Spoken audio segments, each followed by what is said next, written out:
So I'm going to show you how to turn a photo into a negative for printing a cyanotype. And even though I've written the instructions, some people have followed the instructions and done it just fine, but I just figured I would make the recording to have it for you to refer to. There's a couple of little tricky spots.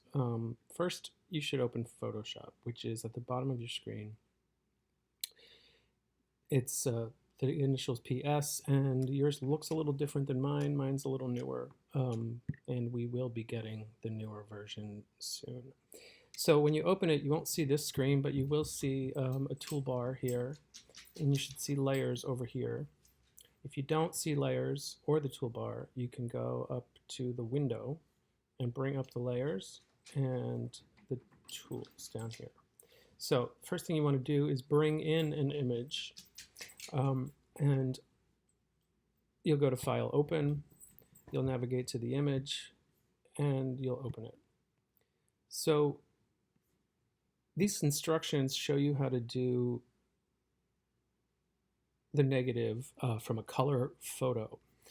The reason I chose this one is because there's some clear shadows and very bright highlights. The subject should be pretty simple. There should be a lot of clear contrast in the image.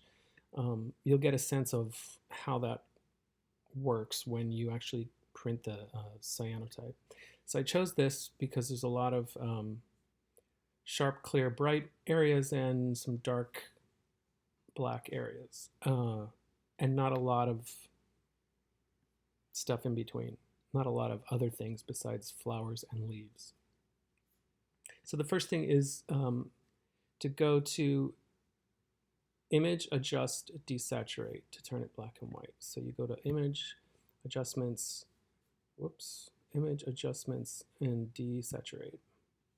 That turns it black and white. The next thing to do is Image, Adjust, Invert to turn it into a negative.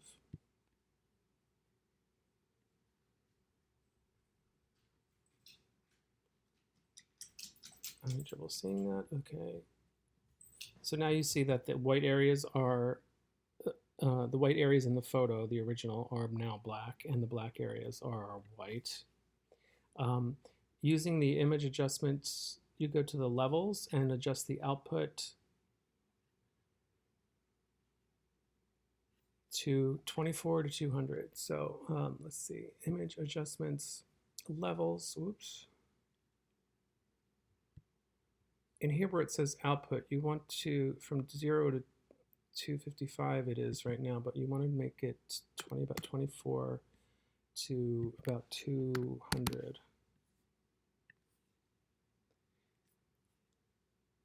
And at the bottom of the toolbar, you'll find the foreground and background. So 24 to 200. Now at the bottom of the toolbar, this is the toolbar here. So you'll find a foreground image, and if you hover over it, you'll see set foreground color and set background color. The foreground color, you click on that, and then you change it to the CMYK values that are on the sheet, which are 0, 50, 50, 0.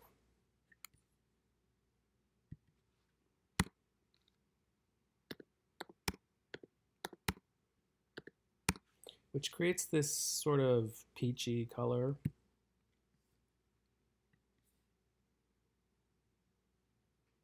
And the next step is to go to Edit Fill.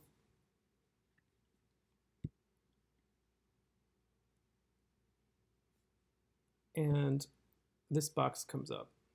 Now you want to make sure that you fill, it's asking you what to fill it with, and you want to fill it with the foreground color that you selected, that peach color. And this is what most people have skipped, or some people have skipped, and that's why it didn't come out right. So you have to select the blending mode.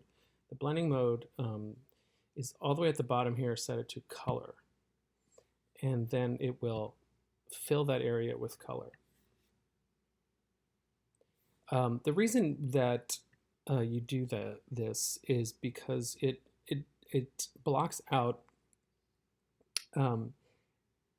it creates an area that it further filters the sunlight, actually, is what you do. So you're exposing the negative to the cyanotype chemicals. And when the light hits the negative, the black areas will be white and the white areas will print black. Laying this orangey kind of color on top of it acts as like a filter to hopefully promote a more contrasting result. It actually ends up being better for the picture in the long run if you have this orange cast on top of the negative.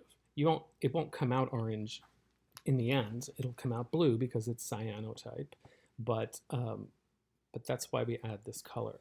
The last step, they say to reverse the image. If that's not critical, if you were to have something in writing, like say you had an image of a building and there was a sign in the front, you'd want to flip it because when you print something, when you make a print of something, it will print in reverse. So you want to make sure to flip it. So you want to go to Image, Rotate, Canvas, and flip horizontal. Then go to File, Save As. You want to name this negative 1, your name. And the reason I say 1 is because I think you should do 2. You should have an alternate. Save it as a JPEG. And when this comes up, you want to move this up to 12, the maximum quality. The rest is fine. Click OK, and you're done.